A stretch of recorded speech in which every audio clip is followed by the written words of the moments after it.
우리 기독교에서 혹은 기독교가 아니더라도 많이 듣는 단어가 있죠. 그게 뭐냐면 축복입니다. 오늘 말씀의 제목도 축복이 넘치는 가정이죠. 축복이라는 용어, 우리가 신앙생활하면서 상당히 많이 듣고 또 많이 받아봤고 또 우리가 많이 주었던 것이기도 할 것입니다. 심지어 축복송도 한두 곡만 있는 것이 아니라 상당히 많은 곡이 있듯이 말이죠. 그렇다면 우리는 이 축복을 어떻게 정리할 수 있을까요? 일반적으로 축복은 복을 빌다라는 뜻입니다.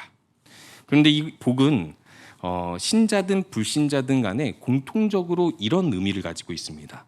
유한한 인간이 그 능력의 제한을 가지고 살아가는데 자신이 일을 해서 그 결과를 얻든 혹은 일을 하지 않아도 더 좋은 결과를 얻든 간에 유한한 능력의 밖에서 오는 좋은 일을 의미할 때 우리들은 복이라고 합니다.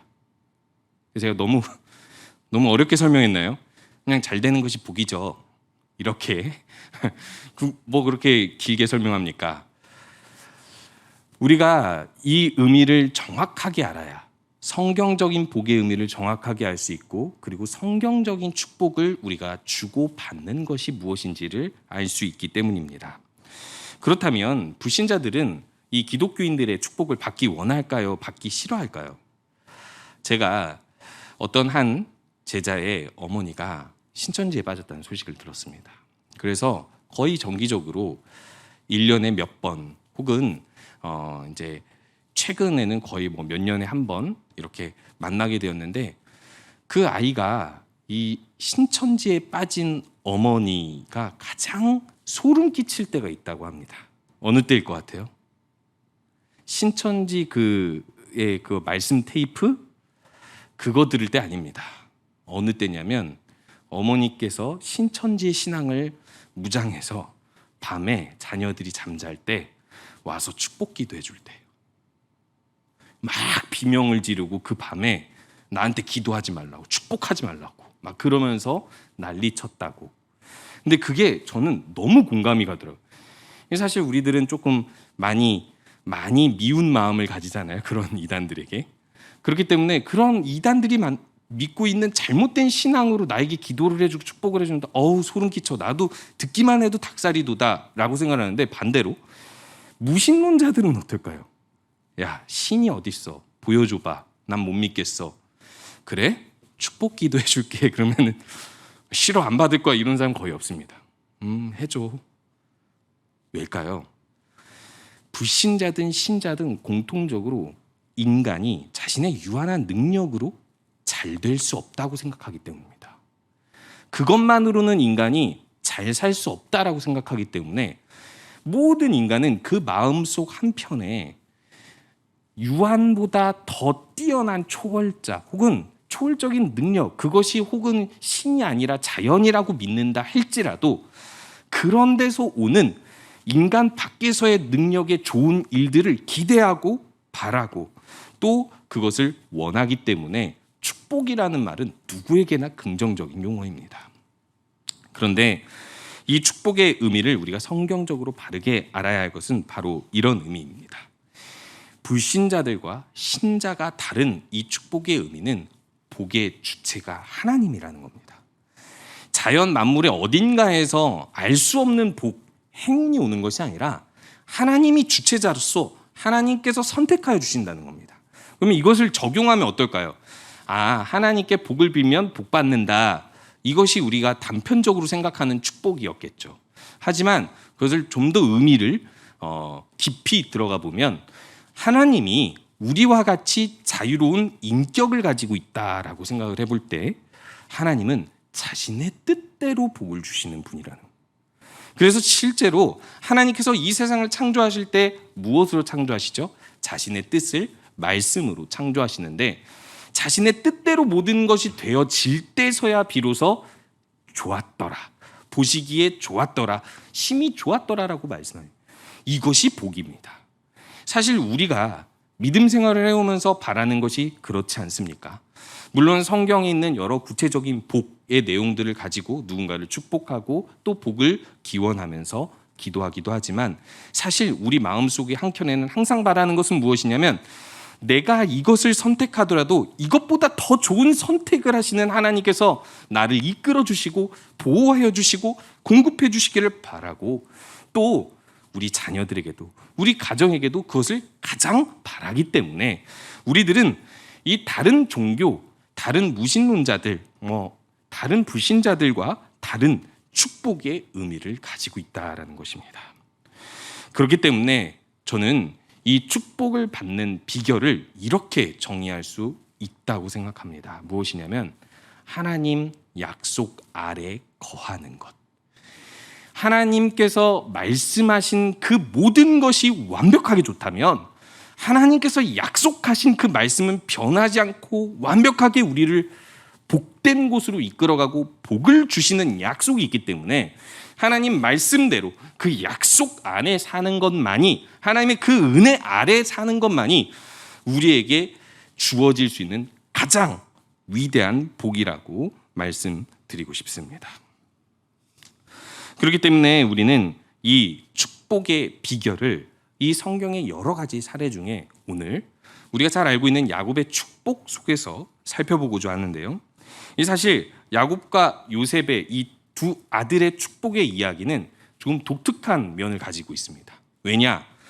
야곱이 요셉에게 축복하는 게 아니라 요셉의 두 아들, 즉 손자들에게 축복한다라는 것이고, 그리고 야곱이 이 뒤에 야곱의 다른 아들들한테 축복을 하는데 그보다 앞서서 이들을 축복하는 이유가 무엇이며, 그럼 그 결과는 무엇일까?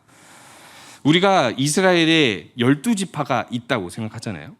근데 12지파를, 그러니까 이스라엘의 여러 지파들을 이름으로 명칭할 때 요셉 지파를 요셉 지파라고 즐겨 쓰기보다는 그것을 둘로 나눠서 두 아들의 이름, 에브라임 지파, 므낫세 지파로 해서 13개로 우리들이 보통 알고 있습니다.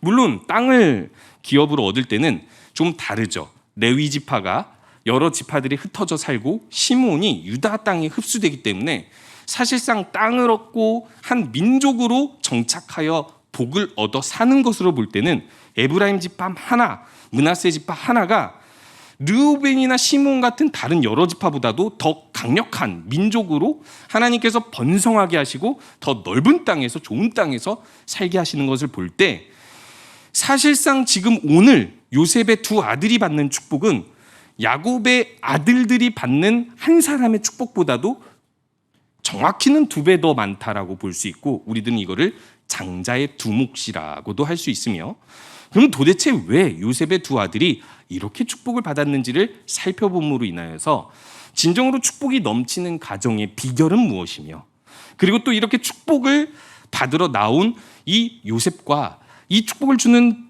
야곱의 마음을 살펴봄으로 인하여서 우리가 더욱더 축복이 넘치는 가정으로 살아가는 비결이 무엇인지를 살펴보기 원합니다.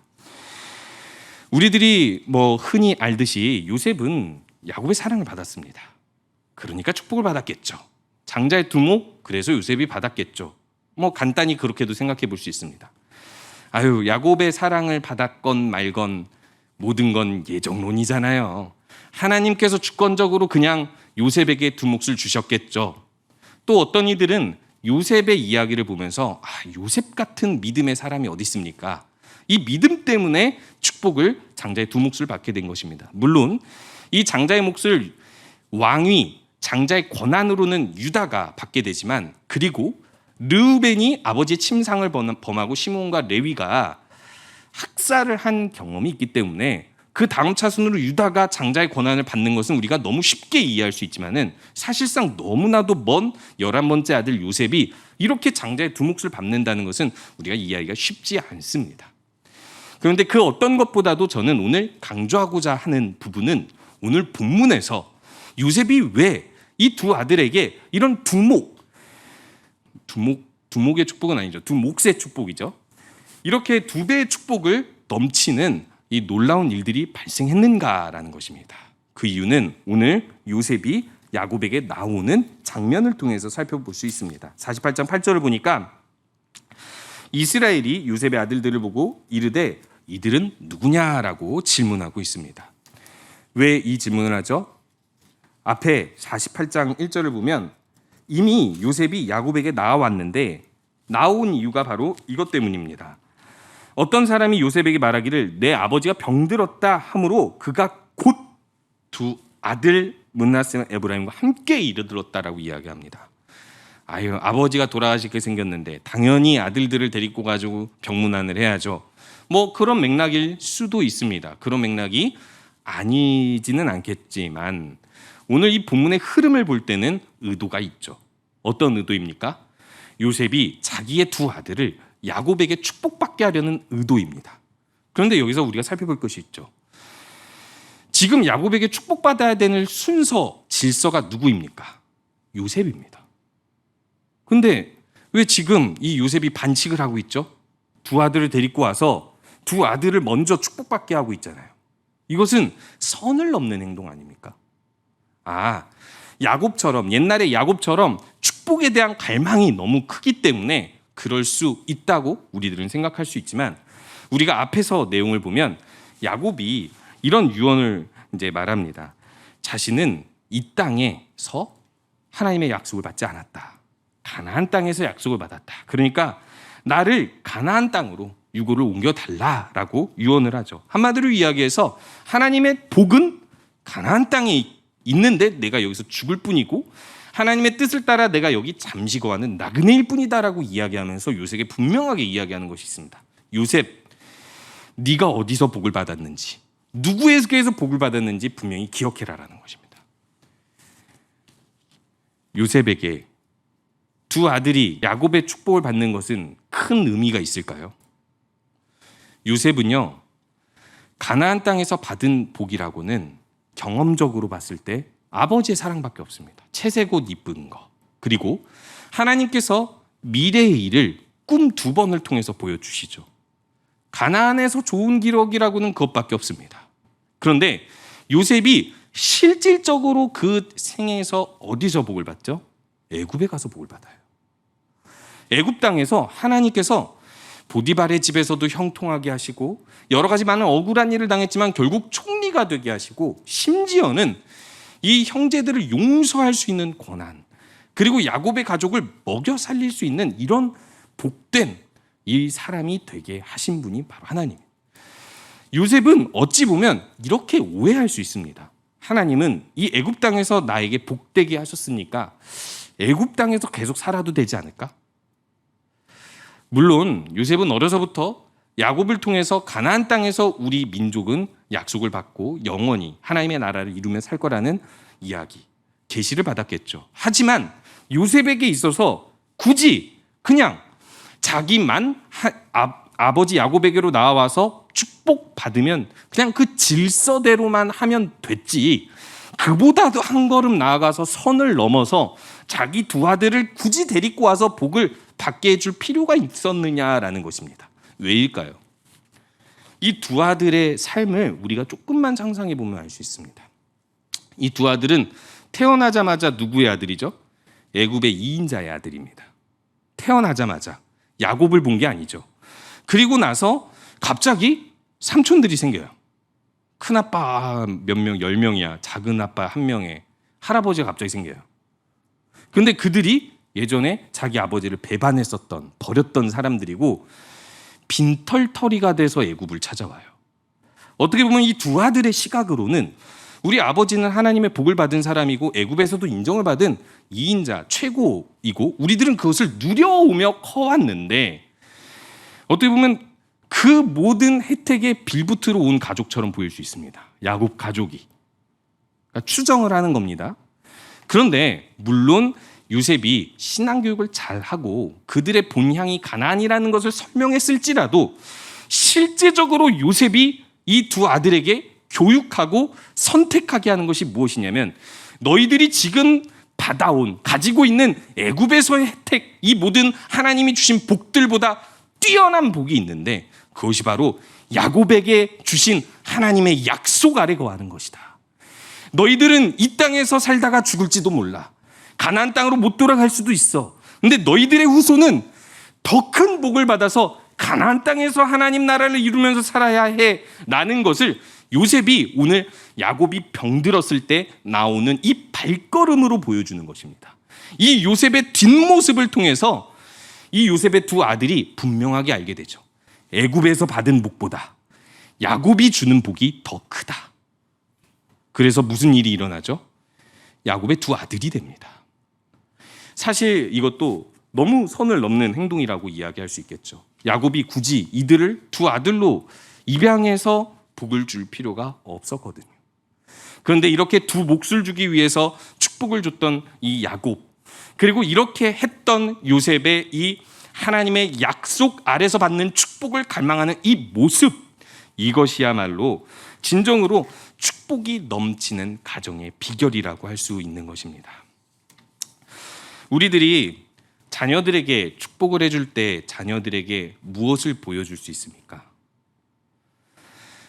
지금 당장 하나님께서 우리에게 돈을 많이 주시고 집을 넓게 해주시고 지금 당장 내가 기도하는 것을 이루어준다라는 것을 보여주는 것이 아닙니다. 보이진 않지만 먼 미래의 하나님, 우리의 삶을 인도하시고 우리의 생명의 주인이시며 우리의 미래의 끝까지 보시고 이끄시는 하나님에게 난 기도하고 있어. 너를 위해 축복하고 있어. 너의 모든 복은 하나님이 결정하실 거야. 우리가 자녀를 축복할 때 자녀들은 그것을 알게 되는 것입니다. 더더군다나 우리가 이 세상의 그 어떤 혜택과 세상에서 받을 수 있는 그 어떤 복보다 하나님 약속 그 은혜 아래, 그리스도의 은혜 아래 사는 것, 그 은혜 아래 예배하는 것이 나에게 가장 큰 복이다라는 믿음으로 행동하면 자녀들은 그것을 보고 왜 저러지? 우리 부모가, 우리 엄마 아빠가 왜 저러는 걸까? 도대체 교회 가면 뭐가 있길래? 교회 가면 재미가 없는데. 그런데 그것을 보고 커온 아이들은 인생이 험난한 시점에 이르렀을 때 깨닫게 됩니다. 어려서부터 나에게 축복해 주던 우리 어머니 아버지의 그 축복은 하나님 약속 아래 거하는 것이었어. 이 땅의 주인이자 우리 인생의 주인이시고 우리를 복되게 하시는 분은 하나님밖에 없다고 말씀하셨고 그 먼 미래 하나님의 그 보호와 인도하심을 믿고 나에게 축복해 주셨어. 우리가 이렇게 자녀들을 축복해 주고 이렇게 하나님 약속 아래 거하는 것이 복된 것임을 보여줄 때 우리 자녀들은 축복이 넘치는 자녀들로 살아갈 것입니다. 그렇게 살아가시는, 그렇게 축복이 넘치는 가정 되시는 우리 모든 성도님들 되시기 바랍니다. 두 번째로 우리가 이 축복이 큰 축복이 되려면 또 하나의 비결을 알아야 됩니다. 그것은 무엇이냐면 축복하고자 하는 마음이 어디서 솟아나느냐라는 것이죠. 자녀들을 가장 축복해 주고 싶을 때가 언제입니까? 제 기억으로는, 제 경험으로는 저희 어머니가 저를 가장 축복해 주고 싶을 때가 언제였냐면요. 그걸 제가 경험으로 기억하는 건 뭐냐면 시험 기간이었습니다. 왜냐하면 시험 기간마다 성실하게 축복해 주시거든요. 저희 어머니도 전도사였기 때문에 상당히 바빴거든요. 그런데 시험 기간에는 잊지 않고 축복해 주는 거. 그게 저에게 어떤 메시지를 주는지 아시겠죠? 성적이 복인가 보다. 항상 그 축복의 내용이 솔로몬의 지혜 뭐 등등등등등등 신명기에 뭐 꼬리가 되지 않고 머리가 되고 뭐 어쩌고저쩌고였기 때문에 하나님께서 주시는 복은 그게 제일인가 보다라고 생각을 했었던 것 같습니다. 물론 우리가 그 시대를 살아왔죠. 한국의 어떤 신앙 그런 흐름 속에서요. 그런데요, 제가 자녀를 키우면서 자녀를 보면서 언제 가장 축복을 해주고 싶은지 짧은 1년간의 여정을 말씀드리고자 한다면 내가 저 자녀를 낳을 수 없구나라는 것을 깨달을 때입니다. 내가 저 자녀를 만들 수 없구나라는 깨달음이고 내가 죽을 때까지 쟤를 책임질 수 없구나를 깨달을 때입니다. 오늘 요셉은요, 야곱이 요셉의 두 아들을 데리고 나올 때 이렇게 질문하거든요. 이들은 누구냐? 야곱이 눈이 어두워서 몰라서 물어보는 게 아니라 이들의 정체를 물어보는 겁니다. 야곱이 하나님과 씨름했을 때 하나님께 받은 질문이 무엇이었습니까? 축복받기 전에 너의 이름이 무엇이냐 했습니다. 너의 인생을 네가 스스로 정리해 보라는 것입니다. 그러자 요셉이 뭐라고 이야기하죠? 이렇게 이야기합니다. 9절에서 이렇게 말합니다. 이는 하나님이 여기서 내게 주신 아들들이니이다라고 이야기합니다. 정의를 내리는데 자신의 두 아들이 내가 낳은 아들, 내가 고생해가지고 겨우 온 제사장의 딸과 결혼해서 낳은 자랑스러운 아들입니다라고 이야기하는 것이 아닙니다. 하나님께서 내게 주신 선물이라고 이야기하는 거예요. 나는 이곳에서 아들을 낳을 수 있는 존재가 아니었습니다. 그저 하나님의 은혜로 얻은 아들입니다. 어떻게 보면 요즘 이제 많은 젊은 세대가 늦게 결혼하는 세대가 많거든요. 근데 제가 이 30대가 넘어가서 저희 형의 강력한 충고를 들었습니다. 저희 형이 결혼하라는 충고를 논리적으로 이렇게 이야기해요. 네가 지금 결혼한다고 생각해보자. 그러면 아들이 20살 때 너 몇 살이야?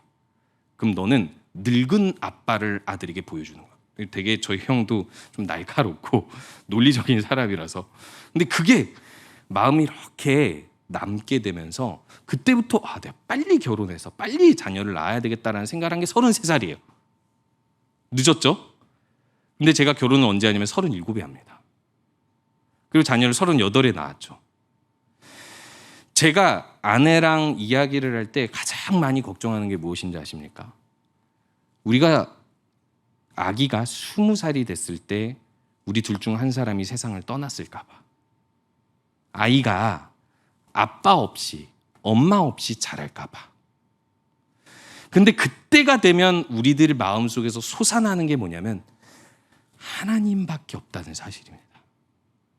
결국 하나님이 소유하시는 이 아들, 하나님께서 주신 이 선물인 아들, 우리가 없어도 이 땅에서 잘 살아야 될 텐데 그럼 그 잘 사는 게 뭐지? 라고 생각하게 되는 것이죠.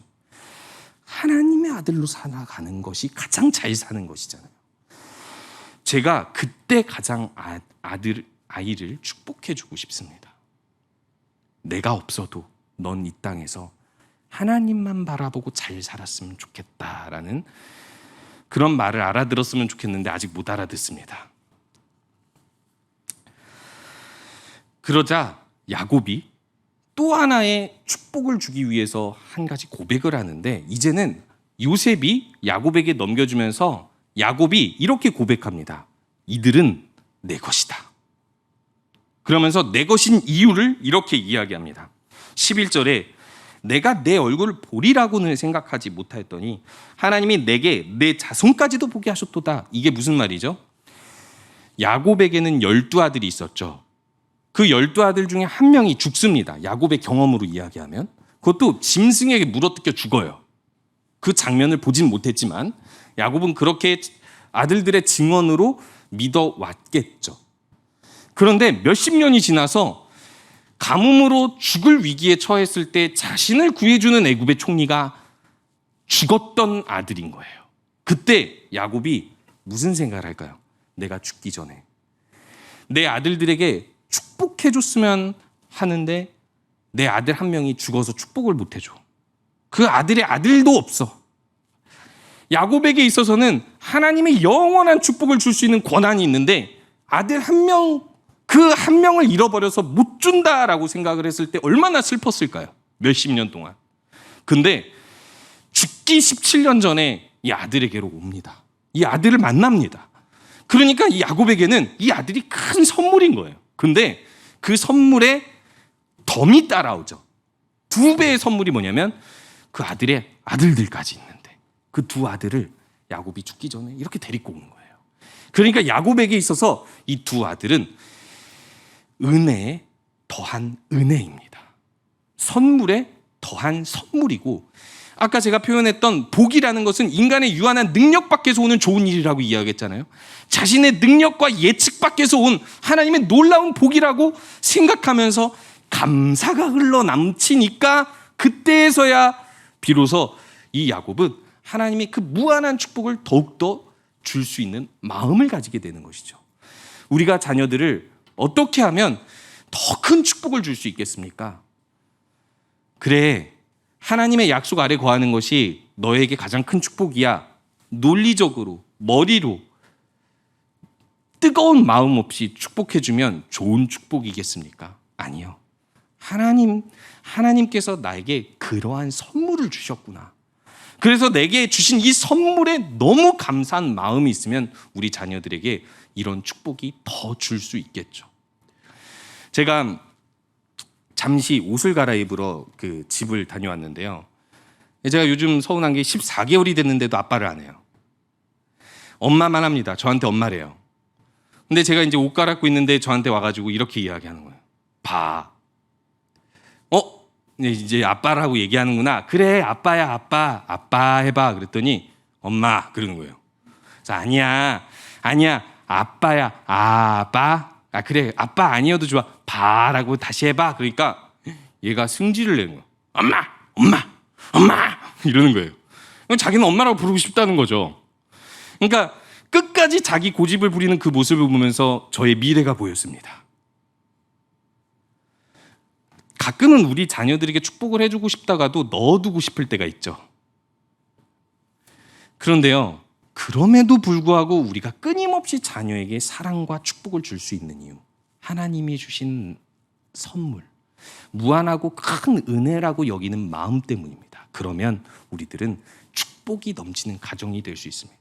이것이 자녀에게만 적용되는 것이 아니죠. 우리의 남편, 아내, 우리의 다른 여러 가족들을 볼 때 하나님이 주신 선물이라고 여긴다면 우리들은 그들을 향해서 끝없는 축복을 계속해서 줄 수 있을 것입니다.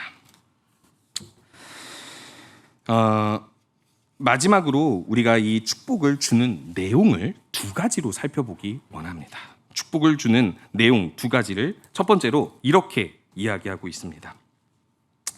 요셉이 이제 아버지가 축복을 주려고 하니까 이 13절과 14절을 보면 어지럽게 오른손, 왼손, 왼손, 오른손, 오른손, 왼손, 왼손, 오른손, 자꾸 손이 뭐라고 그렇게 손에 집착하는 모습을 보입니다.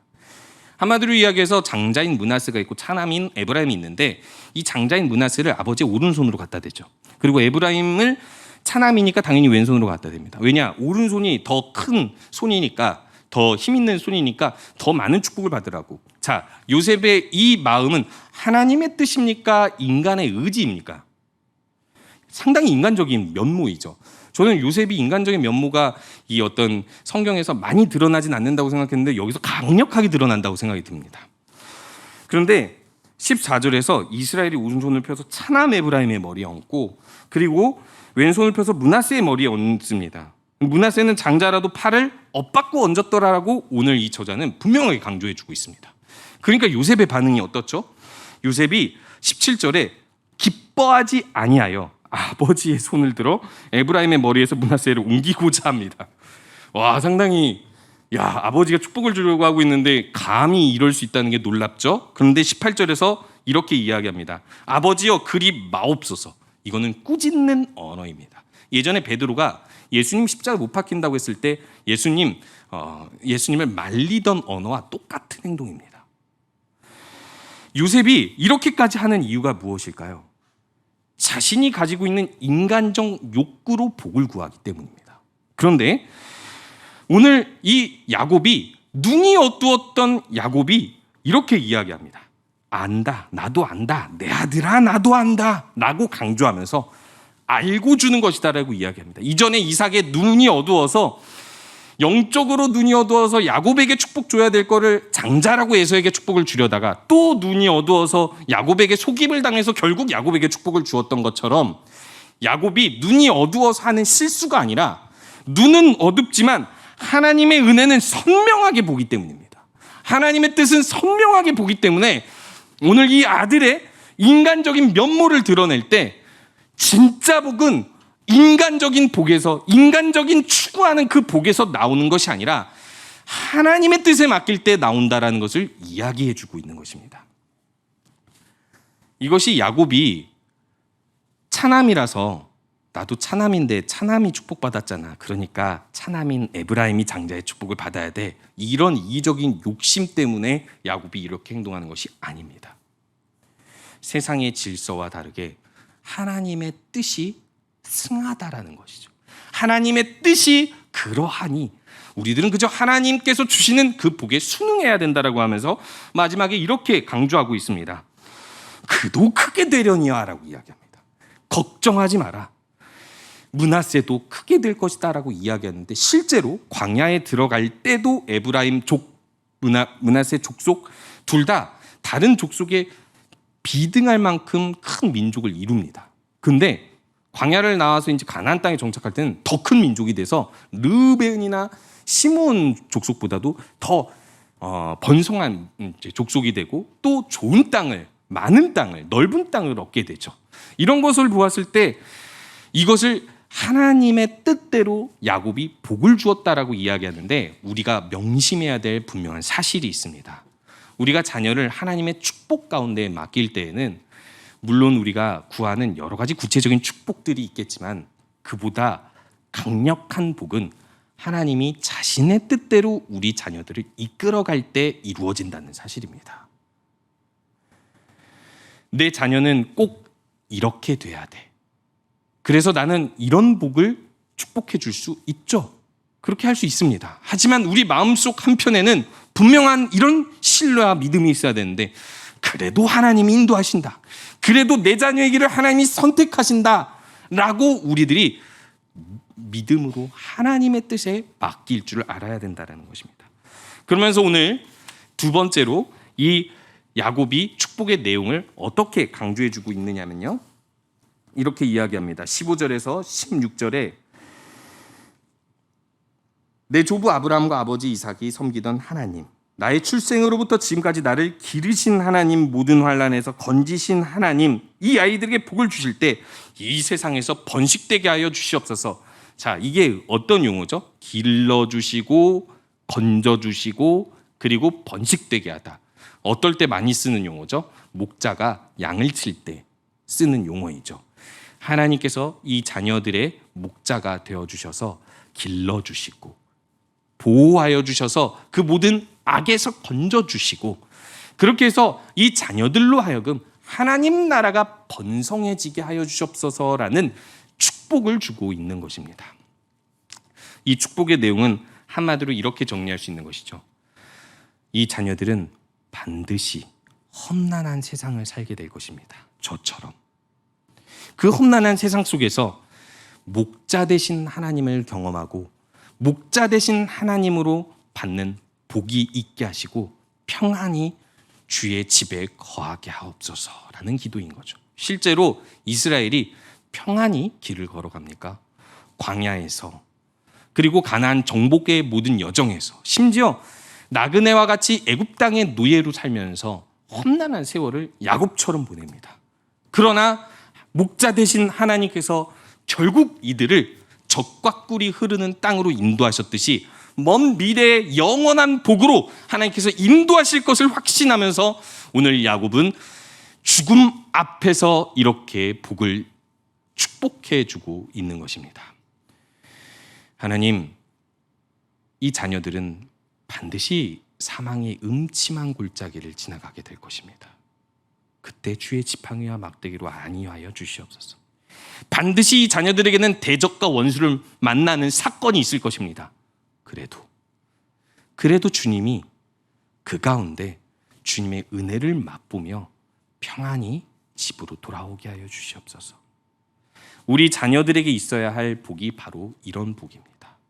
우리 자녀들이 아무런 험난한 환난 없이 아무런 어려움 없이 아무런 죄도 짓지 않고 살아가지 않을 겁니다.